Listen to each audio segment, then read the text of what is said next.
Hello दोस्तों, welcome to student home.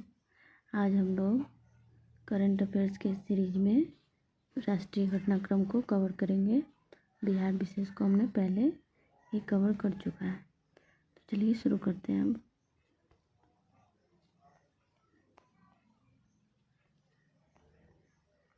तो ये रहा हमारा राष्ट्रीय घटनाक्रम। पहला है एक राष्ट्र एक चुनाव विधेयक के पक्ष में लोकसभा।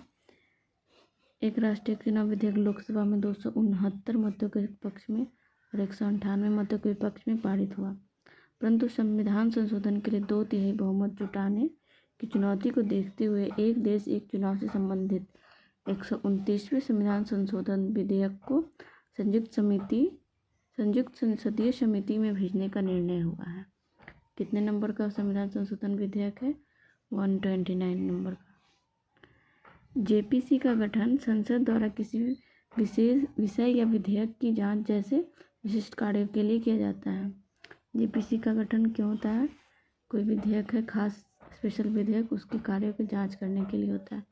इसकी स्थापना एक सदन द्वारा प्रस्ताव पारित करने तथा दूसरे सदन द्वारा सहमति जताने के बाद होता है। कोई एक सदन प्रस्ताव पारित करता है, दूसरे सदन उसको सहमति दे देता है, तो फिर ये जेपीसी कमेटी का गठन हो जाता है। जेपीसी का अधिदेश उस प्रस्ताव पर निर्भर करता है जिसके द्वारा इसे बनाया जाता है, और यद्यपि इसकी सिफारिशें प्रेरक होती है लेकिन वे बाध्यकारी नहीं होती है। सदस्यों की संख्या अलग अलग होती है और इसका निर्णय संसद द्वारा किया जाता है। एक राष्ट्र एक चुनाव विधेयक के बारे में one nation one nation one election विधेयक में लोकसभा और राज्य विधानसभाओं के लिए एक साथ चुनाव कराने का प्रस्ताव है। इसका उद्देश्य भारत की चुनावी प्रक्रिया को सुव्यवस्थित करना है। इसका पर्पस क्या है? भारत की चुनावी प्रक्रिया है उसको सुव्यवस्थित करना है और एक साथ चुनाव कराना है। किसका? लोकसभा और राज्य विधानसभाओं का। इसके लिए अनुच्छेद 368 के तहत विशेष बहुमत और कम से कम आधे राज्यों द्वारा अनुसमर्थन की आवश्यकता होती है। यह चुनाव चक्रों को समन्वित करने तथा चुनाव आयोग की भूमिका का विस्तार करने के लिए अनुच्छेद 83, 85 और 172, 174, 324 में संशोधन भी करता है। तो अगर वन नेशन वन इलेक्शन चुनाव अगर होता है तो उसमें वो 83 अनुच्छेद 83, 172, 85, 174, 324 में संशोधन करना पड़ेगा। तो इसको ध्यान रखेंगे। 83, 85, 172, 174, 324। भारत में 1951 से 1967 तक एक साथ चुनाव हुए थे। कब 1951 से 1967 तक। विश्व की सबसे बड़ी अनाज भंडारण योजना के पायलट चरण के अंतर्गत भारत के भर के 11 राज्यों में प्राथमिक कृषि ऋण समिति PACS में गोदामों का सफलतापूर्वक निर्माण किया गया है। परियोजना ने कुल 9,750 मीट्रिक टन भंडारण क्षमता हासिल कर ली है। इस पहल को राष्ट्रीय सहकारी विकास निगम, राष्ट्रीय कृषि और ग्रामीण विकास बैंक और नाबार्ड कंसल्टेंसी सर्विसेज नैबकॉन्स का समर्थन प्राप्त है। समुद्र पर पहला कांच पुल का निर्माण कन्याकुमारी में। भारत का पहला कांच का पुल तमिलनाडु के कन्याकुमारी में समुद्र के ऊपर बना है। कांच का पुल, कन्याकुमारी, तमिलनाडु।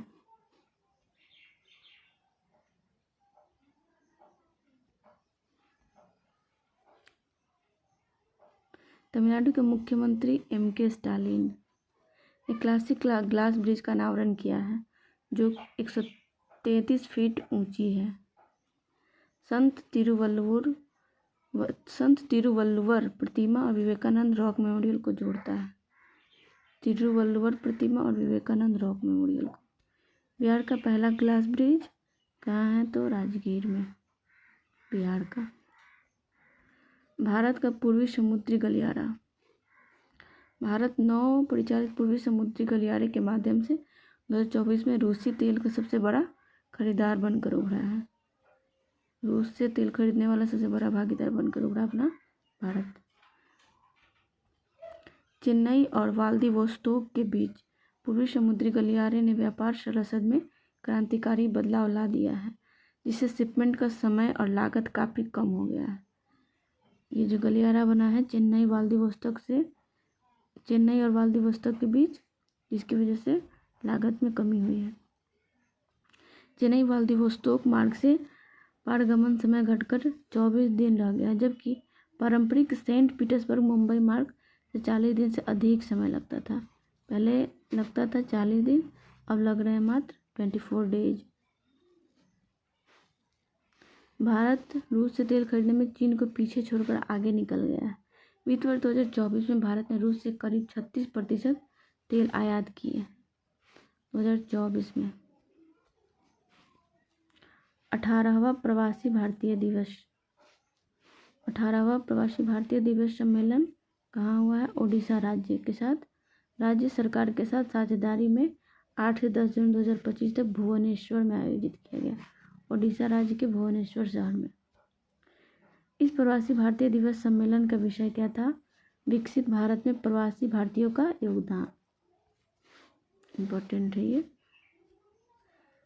पीवीडी सम्मेलन में मुख्य अतिथि त्रिनिदाद और टोबैगो के गणराज्य के राष्ट्रपति महामहिम क्रिस्टीन कार्ला कंगालू थे, ये वर्चुअल संबोधन किए थे। त्रिनिदाद और टोबैगो के राष्ट्रपति क्रिस्टीन कार्ला कंगालू, जो भारत आए नहीं थे बल्कि वर्चुअली उसको एड्रेस किए थे।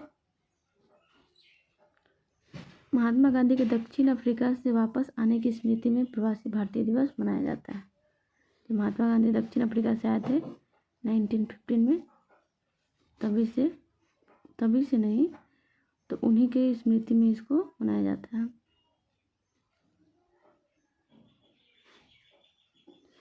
उपराष्ट्रपति जगदीप धनखड़ के विरुद्ध अविश्वास प्रस्ताव। विपक्ष ने हाल ही में राज्यसभा के सभापति और उपराष्ट्रपति जगदीप धनखड़ के खिलाफ अविश्वास प्रस्ताव पेश किया है। भारत के संसदीय इतिहास में यह पहली ऐसी घटना है जब किसी राज्यसभा के सभापति के विरुद्ध अविश्वास प्रस्ताव आया है। इससे पहले कभी नहीं आया था। राज्यसभा के सभापति को हटाने की प्रक्रिया क्या है? संविधान के अनुच्छेद 64 के अंतर्गत उपराष्ट्रपति राज्यसभा के पदेन सभापति के रूप में कार्य करता है। अनुच्छेद 64 के तहत राष्ट्रपति जो उपराष्ट्रपति होते हैं वो राज्यसभा के पदेन सभापति होते हैं। किस आर्टिकल में लिखा है? तो अनुच्छेद 64 में लिखा है। उसका निष्कासन अनुच्छेद 67 के तहत होता है। प्रस्ताव को सभी राज्यसभा सदस्यों केवल उपस्थित और मतदान करने वाले नहीं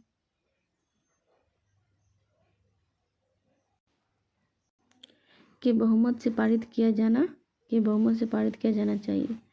कौन कौन इसमें पारित करने में भाग लेंगे? राज्यसभा के सदस्य, केवल उपस्थित और मतदान करने वाले नहीं, राज्यसभा के सभी सदस्य।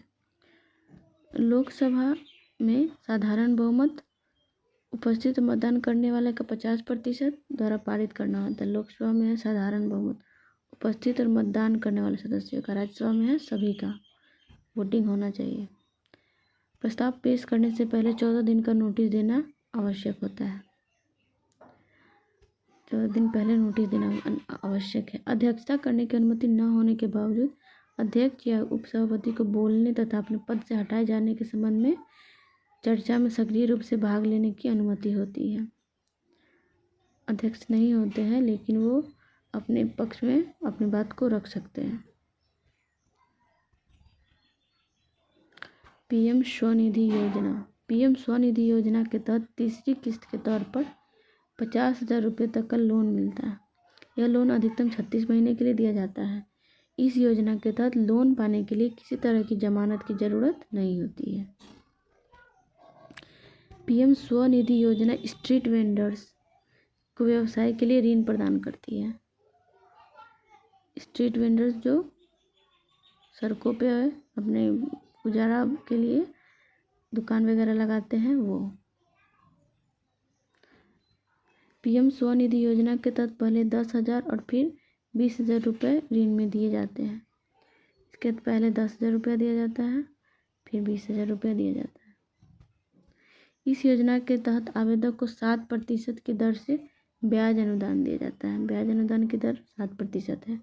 1 जून 2020 को स्ट्रीट वेंडर्स को ऋण प्रदान करने के लिए पीएम स्वनिधि योजना शुरू हुई थी। कब? 1 जून 2020 को। ये इम्पोर्टेंट है, याद रखने का है। नो डिटेंशन पॉलिसी, ये क्या है? नो डिटेंशन पॉलिसी भारत सरकार ने अपने अधिकार क्षेत्र के अंतर्गत आने वाले विद्यालयों में कक्षा 5 और 8 के लिए नो डिटेंशन पॉलिसी को समाप्त कर दिया है। किस कक्षा के लिए? 5वीं से 8वीं तक के लिए। इसमें केंद्रीय विद्यालय, जवाहर नवोदय विद्यालय, सैनिक स्कूल और एकलव्य मॉडल आवासीय विद्यालय सहित 3000 से अधिक केंद्रीय विद्यालय शामिल है। ये केंद्रीय विद्यालयों के लिए है। इस महत्वपूर्ण नीति का उद्देश्य शैक्षणिक मानकों के साथ छात्रों के अधिकारों को संतुलित करते हुए सीखने के परिणाम और जवाबदेही में सुधार करना है। वन स्टॉप सेंटर विदेश मंत्रालय को हाल ही में महिला एवं बाल विकास मंत्रालय से विदेशों में 9 वन स्टॉप सेंटर स्थापित करने की मंजूरी मिली। कितने? 9।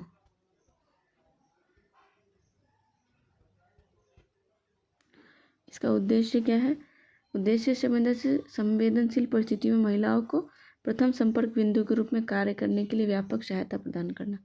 यह संवेदनशील परिस्थितियों में महिलाओं को तत्काल सहायता, सुरक्षा और आश्रय प्रदान करके उनकी कमजोरियों का समाधान करता है।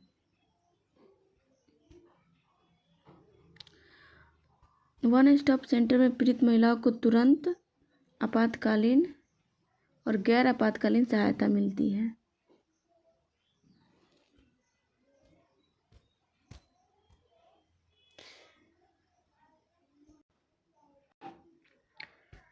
भारत और फ्रांस ने उत्तर और दक्षिण ब्लॉक में संग्रहालय के लिए समझौते किए। भारत और फ्रांस ने नई दिल्ली में सेंट्रल विस्टा पुनर्विकास परियोजना, कौन सी परियोजना है? सेंट्रल विस्टा पुनर्विकास परियोजना के हिस्से के रूप में उत्तर और दक्षिण ब्लॉक के अनुकूली पुनः उपयोग के लिए एक समझौते पर हस्ताक्षर किए हैं। इसका उद्देश्य विश्व का सबसे बड़ा राष्ट्रीय संग्रहालय का बनाना था। 1.55 लाख वर्ग मीटर में फैला यह संग्रहालय पेरिस के लूव्र से भी बड़ा होगा और इसे 2 चरणों में क्रियान्वित किया जाएगा। LIC की बीमा सखी योजना का शुभारंभ। प्रधानमंत्री नरेंद्र मोदी ने जीवन बीमा निगम की बीमा सखी योजना का शुभारंभ किया। यह योजना 18 से 70 वर्ष की आयु की उन महिलाओं को लाभ पहुंचाने के लिए बनाई गई है जिन्होंने 10वीं कक्षा उत्तीर्ण कर ली है। 1 लाख बीमा धारकों को नामांकित करने का लक्ष्य रखा है। महिला सशक्तिकरण अभियान के तहत सखी को अगले 12 महीनों में 2 लाख तथा 3 वर्षों में 2 लाख महिलाओं को रोजगार उपलब्ध कराने का लक्ष्य है। इसका उद्देश्य अपरिचित क्षेत्रों तक पहुंच बनाना तथा प्रत्येक पंचायत क्षेत्र में कम से कम 1 उम्मीदवार को नामांकित करना है। RBI ने AI ढांचा विकसित करने के लिए फ्री AI समिति बनाई। फ्री AI समिति बनाया है कौन?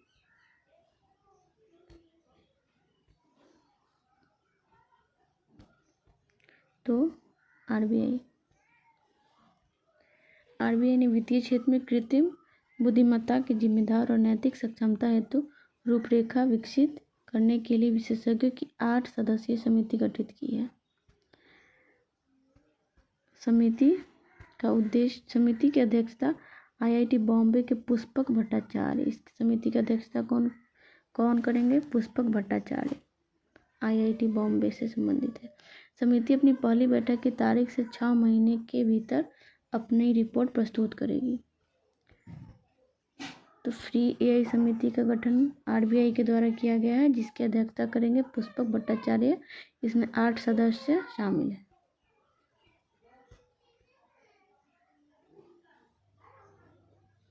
यह वैश्विक स्तर पर और भारत में वित्तीय सेवाओं में AI को अपनाने के वर्तमान स्तर का आकलन करेगा।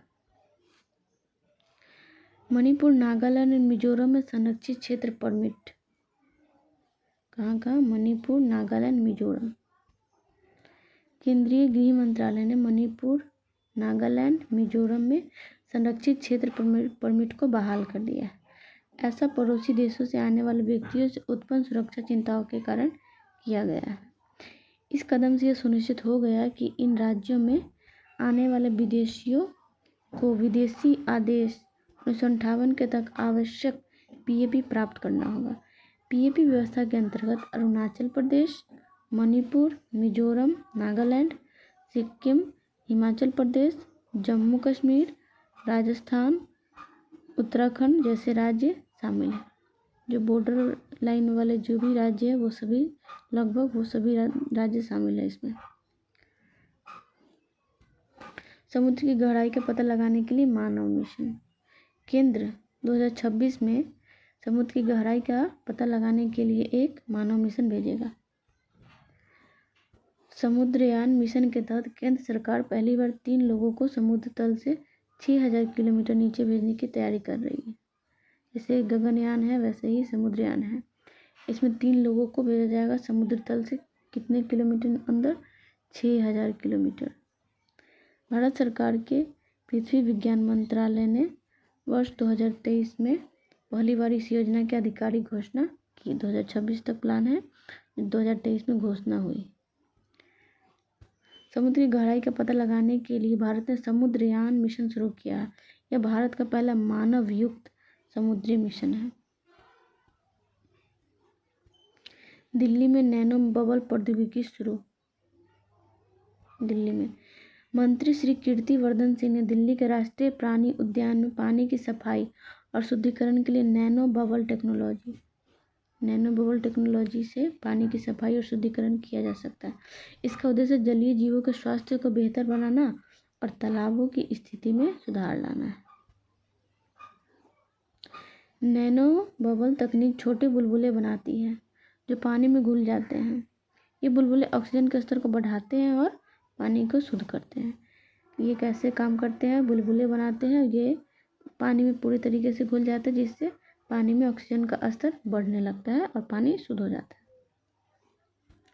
पानी की स्वच्छ ऊर्जा क्षमता 213.70 गीगावाट तक पहुंची। स्वच्छ ऊर्जा क्षमता नवंबर 2024 तक भारत की कुल स्थापित स्वच्छ ऊर्जा क्षमता बढ़कर 213.70 गीगावाट हो गई है, जो पिछले वर्ष इसी अवधि में मौजूद 187.05 गीगावाट क्षमता से 14.2% अधिक है। पूर्व में ये था 187.05, अब हो गया है 213.70। वित्त वर्ष 2024-25 की अप्रैल नवंबर अवधि में कुल 14.94 गीगावाट नवीकरणीय क्षमता जोड़ी गई है।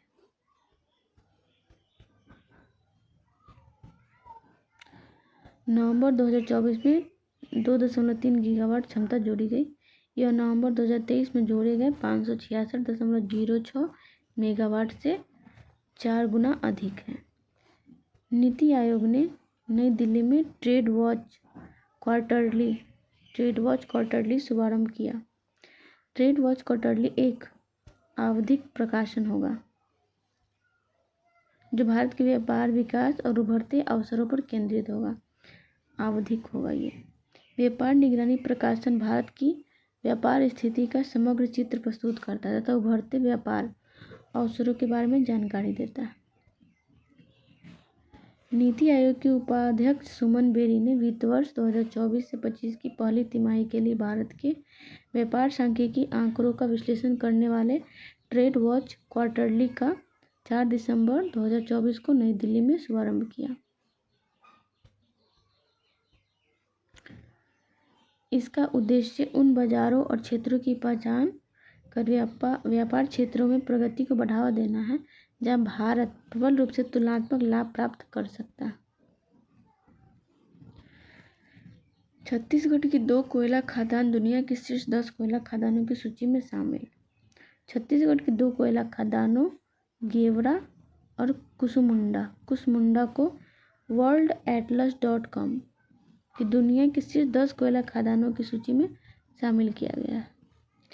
वर्ष 2023-24 में इन खदानों का संयुक्त कोयला उत्पादन 100 मिलियन टन से अधिक था। इन कोयला खदानों का देश के वार्षिक कोयला उत्पादन में लगभग 10% योगदान है। इसमें संयुक्त राज्य अमेरिका की ब्लैक थंडर खदान दुनिया की सबसे बड़ी कोयला खदान का दर्जा प्राप्त है। इस ब्लैक थंडर खदान को दुनिया की सबसे बड़ी कोयला खदान का दर्जा प्राप्त है।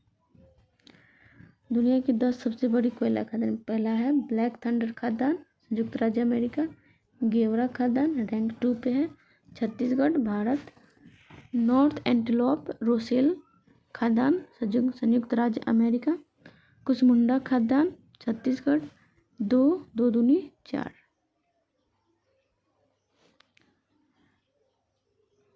उत्तरी सानकासी खदान चीन।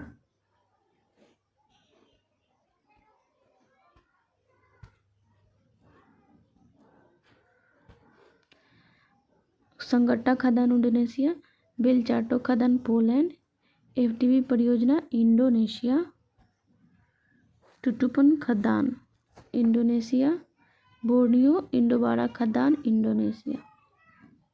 मैच करने के लिए दे सकता है खदान का संबंध किस देश से है। इसको एक बार और देख लेते हैं। ब्लैक थंडर खदान संयुक्त राज्य अमेरिका। गेवरा खदान Chhattisgarh Bharat. North antelope Rosell खदान संयुक्त राज्य अमेरिका। कुसमुंडा खदान छत्तीसगढ़ भारत। उत्तरी सानकासी खदान चीन। संगट्टा खदान इंडोनेशिया। बेलचाटो खदान पोलैंड। एफटीवी परियोजना इंडोनेशिया। टुटुपन खदान इंडोनेशिया। बोर्नियो इंडोबारा खदान इंडोनेशिया। भारत का पहला हाइपरलूप टेस्ट ट्रैक। हाल ही में भारतीय प्रौद्योगिकी संस्थान आईआईटी मद्रास ने 410 मीटर लंबी हाइपरलूप टेस्ट ट्रैक को सफलतापूर्वक पूरा किया है। यह परियोजना भारतीय रेलवे, आईआईटी मद्रास की आविष्कार हाइपरलूप टीम और आईआईटी मद्रास में स्थित एक नवाचार स्टार्टअप TUTR के सहयोग से विकसित की जा रही है। भारत मुंबई, पुणे और बेंगलुरु चेन्नई जैसे मार्गों के लिए हाइपरलूप प्रणाली की संभावना तलाश रहा है। हाइपरलूप को पहली बार 2013 में एलन मस्क के द्वारा परिवहन मोड के रूप में प्रस्तावित किया गया था। हाइपरलूप एक उच्च गति 1100 से 1300 किलोमीटर प्रति घंटा या इससे भी अधिक उच्च गति की परिवहन प्रणाली है जो कम दबाव वाली नलियों के माध्यम से चलती है। गणतंत्र दिवस परेड की झांकियों का विषय क्या है? स्वर्णिम भारत, विरासत और विकास।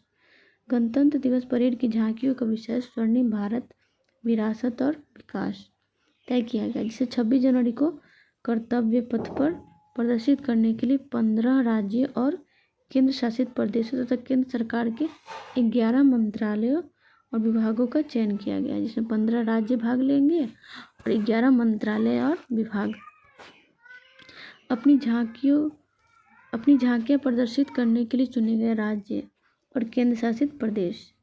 आंध्र प्रदेश, अपना बिहार भी है, चंडीगढ़, दादर नगर हवेली, दमन और दीव, गोवा, गुजरात, हरियाणा, झारखंड, कर्नाटक, मध्य प्रदेश, पंजाब, त्रिपुरा, उत्तराखंड, उत्तर प्रदेश, पश्चिम बंगाल। चयनित झांकियां भारत की विविध शक्तियों और इसकी निरंतर विकसित होती सांस्कृतिक समावेशिता को एक गौरवशाली भविष्य की ओर अग्रसर करती हुई विश्व दर्शकों के समक्ष स्वर्णिम भारत, विरासत और विकास का प्रदर्शन करेंगी। अपराध और अपराधी ट्रैकिंग नेटवर्क सिस्टम। देश के सभी पुलिस स्टेशनों को अपराध और अपराधी ट्रैकिंग नेटवर्क और प्रणालियों से जोड़ा गया है। अपराध ट्रैकिंग नेटवर्क और सिस्टम एक केंद्रीकृत ऑनलाइन प्लेटफॉर्म है। यह पुलिस स्टेशनों को जोड़कर अपराधों और अपराधियों की पहचान करने में मदद करता है। इसकी शुरुआत साल 2009 में हुई थी। इसे गृह मंत्रालय ने शुरू किया था। राष्ट्रीय अपराध रिकॉर्ड ब्यूरो इसे कार्यान्वित करता है।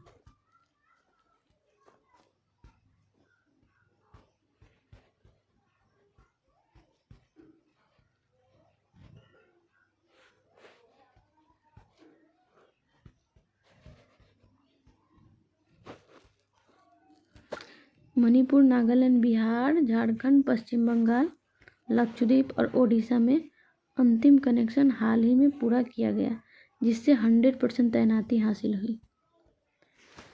बिहार में भी ये लागू हो चुका है। CCTNS एक केंद्रीकृत ऑनलाइन प्लेटफॉर्म है, इसका फुल फॉर्म याद रखना जरूरी है, जिसे भारत सरकार द्वारा 2009 में देश भर में पुलिस प्रणाली की दक्षता और पारदर्शिता बढ़ाने के लिए शुरू किया गया था। समुद्री विरासत का वैश्विक केंद्र बनेगा लोथल। लोथल गुजरात में सिंधु घाटी सभ्यता का एक प्राचीन शहर है, गुजरात में है। राष्ट्रीय समुद्री विरासत परिषद के विकास के साथ यह समुद्री विरासत का वैश्विक केंद्र बनने की ओर अग्रसर है। सागरमाला कार्यक्रम के तहत पत्तन, पोत, परिवहन और जलमार्ग मंत्रालय द्वारा शुरू की गई। राष्ट्रीय समुद्री विरासत परिषद का उद्देश्य भारत के समृद्ध समुद्री इतिहास को प्रदर्शित करना है, साथ ही देश के आर्थिक और सांस्कृतिक विकास में योगदान देना है। किसान कवच नमक कीटनाशक रोधी सूट लॉन्च। किसान कवच नमक कीटनाशक रोधी सूट लॉन्च।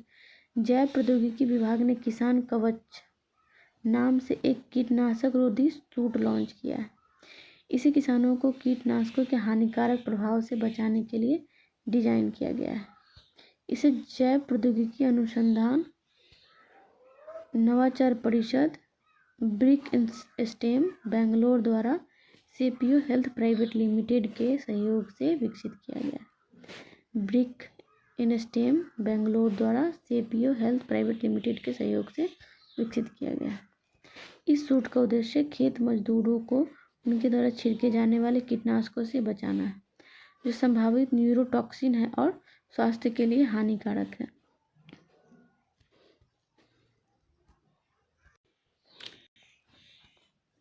भारत का पहला जनरेशन बीटा बच्चा। भारत के पहले जनरल बीटा बच्चे का जन्म आइजॉल, मिजोरम में हुआ।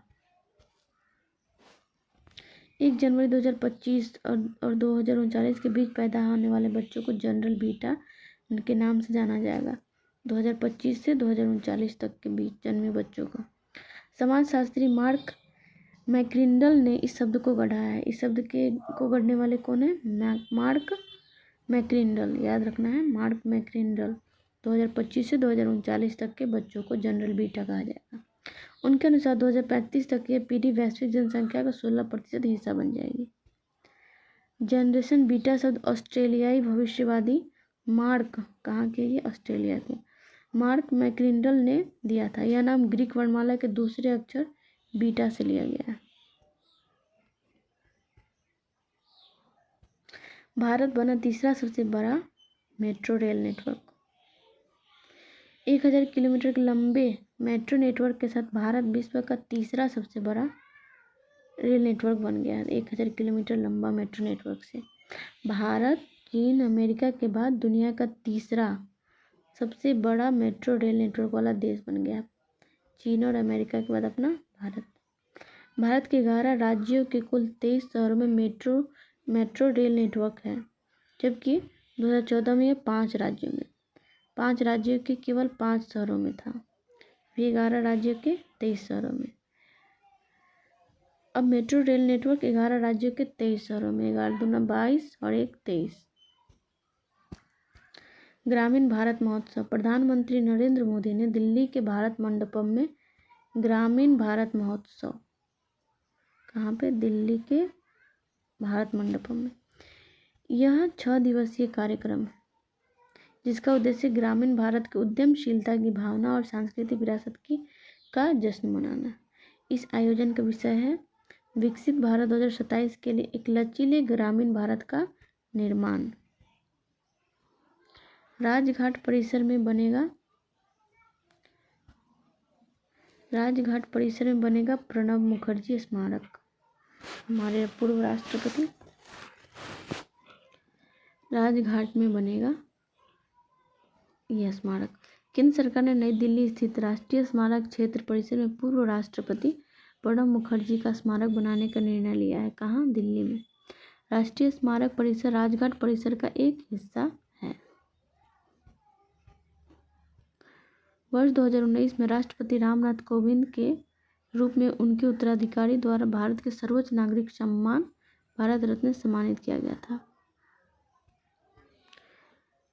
दिल्ली में यमुना नदी के पश्चिम किनारे पर राजघाट में महात्मा गांधी की समाधि स्थित है। यमुना नदी के पश्चिम किनारे पे।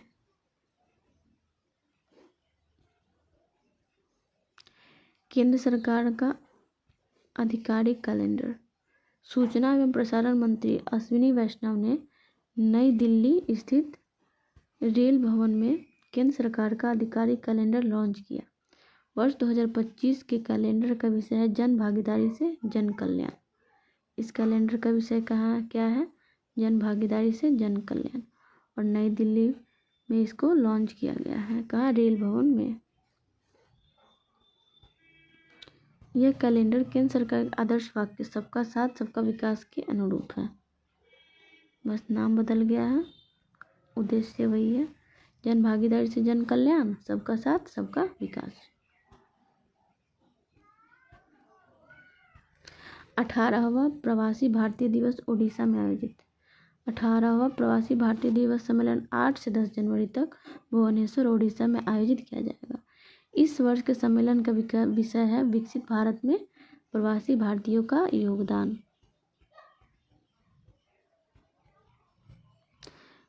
इस दिवस को मनाने की शुरुआत 2003 में हुई थी।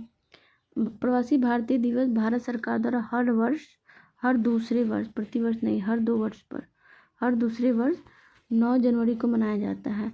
इसी दिन वर्ष 1915 में महात्मा गांधी दक्षिण अफ्रीका से स्वदेश भारत लौटे थे। खाद्य सुरक्षा के लिए 100 परीक्षण प्रयोगशालाएं। खाद्य प्रसंस्करण उद्योग मंत्री चिराग पासवान ने घरेलू और निर्यातित खाद्य उत्पादों की सुरक्षा के लिए 100 परीक्षण प्रयोगशालाएं स्थापित करने की घोषणा की है। इसका उद्देश्य कृषि और प्रसंस्कृत उत्पादों के निर्यात को बढ़ाना है। खाद्यान्न निर्यात में भारत विश्व स्तर पर 7वें स्थान पर है। खाद्यान्न निर्यात में पिछले वित्त वर्ष में यह निर्यात $50 अरब का था। गंगा स्वास्थ्य सूचकांक। मोतीलाल नेहरू राष्ट्रीय प्रौद्योगिकी संस्थान, प्रयागराज और IIT हैदराबाद गंगा प्रदूषण के कारणों और समाधानों का पता लगाने के लिए मिलकर काम करेगा। MNNIT प्रयागराज और IIT हैदराबाद मिलकर काम करेंगे। इस परियोजना के तहत हरिद्वार से कलकत्ता तक गंगा नदी प्रदूषण की गहन जांच और आंकड़ों के आधार पर स्वास्थ्य सूचकांक तैयार किया जाएगा और उसका विश्लेषण किया जाएगा। सिफारिशें केंद्र सरकार को भेजी जाएंगी जो गंगा की सफाई और संरक्षण में कारगर साबित होंगे। गंगा नदी के प्रदूषण स्तर, जैव विविधता और रासायनिक संरचना का आकलन करने का एक तरीका है। प्रदूषण का स्तर मापना है, जैव विविधता और रासायनिक संरचना का भी आकलन करना है। गंगा नदी के प्रदूषण को कम करने और उसकी जल गुणवत्ता में सुधार के लिए इस सूचकांक का इस्तेमाल किया जाएगा। डिजिटल कृषि मिशन। डिजिटल कृषि मिशन के तहत 1 करोड़ किसानों को डिजिटल कार्ड जारी किया जा चुका है। इस कार्ड से किसान केंद्र सरकार की सभी योजनाओं का लाभ उठा सकते हैं। डिजिटल कार्ड से लाभान्वित होने वाले किसानों में सबसे अधिक संख्या में गुजरात, उत्तर प्रदेश, मध्य प्रदेश के किसान हैं। इस कार्ड को किसानों और उनकी खेती का आधार कार्ड भी कहा जाता है। किसानों के खेती का आधार कार्ड कौन सा कार्ड है? Digital card. देखिए यहाँ पर एक बार, डिजिटल कृषि मिशन के तहत डिजिटल कार्ड। डिजिटल कृषि मिशन डैम को 2 सितंबर 2024 को 2817 करोड़ रुपए के परिव्यय के साथ मंजूरी दी गई थी। 2024 में ही ये लॉन्च हुआ था, नया ही।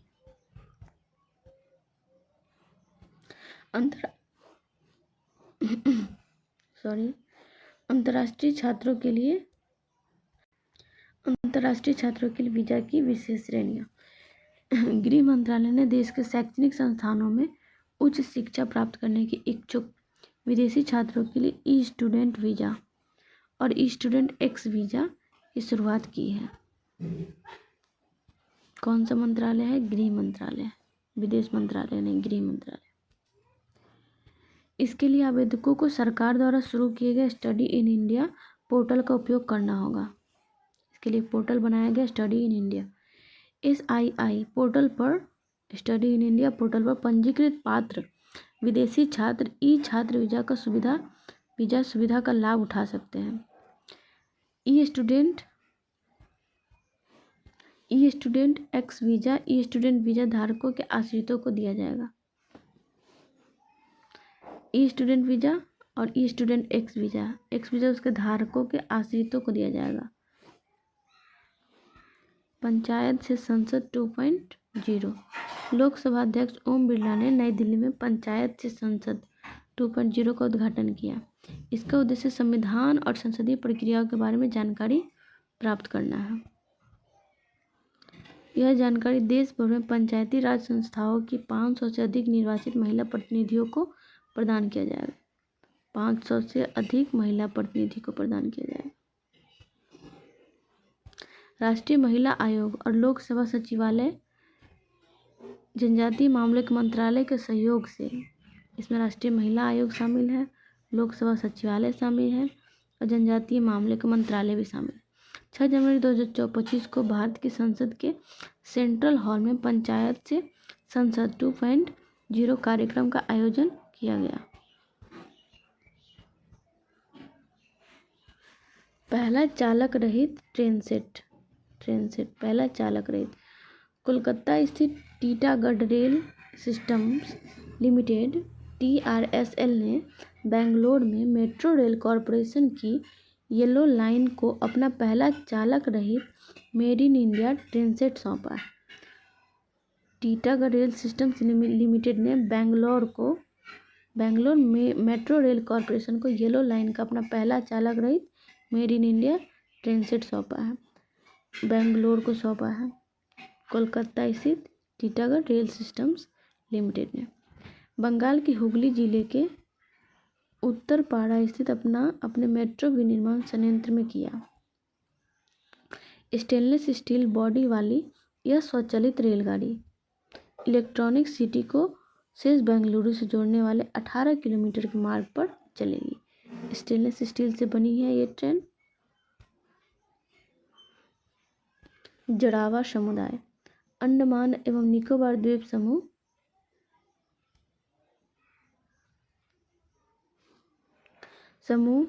प्रशासन ने जारवा समुदाय के 19 सदस्यों के नाम मतदाता सूची में शामिल किया तथा उन्हें मतदाता पहचान पत्र प्रदान किए हैं। जारवा समुदाय अंडमान निकोबार 19 सदस्यों को इस प्रक्रिया के तहत तैयार की गई है। प्रक्रिया इस तरह से तैयार की गई है कि उनके दैनिक जीवन में न्यूनतम हस्तक्षेप हो।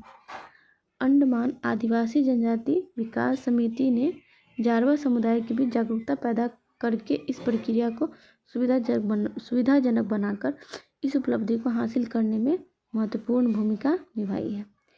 AJVS ने आदिम जनजाति की पारंपरिक समझ को लागू करने की पहल की है। लगता है खत्म हो गया। चलिए तो अगले पार्ट में मिलते हैं फिर। धन्यवाद आप सभी का।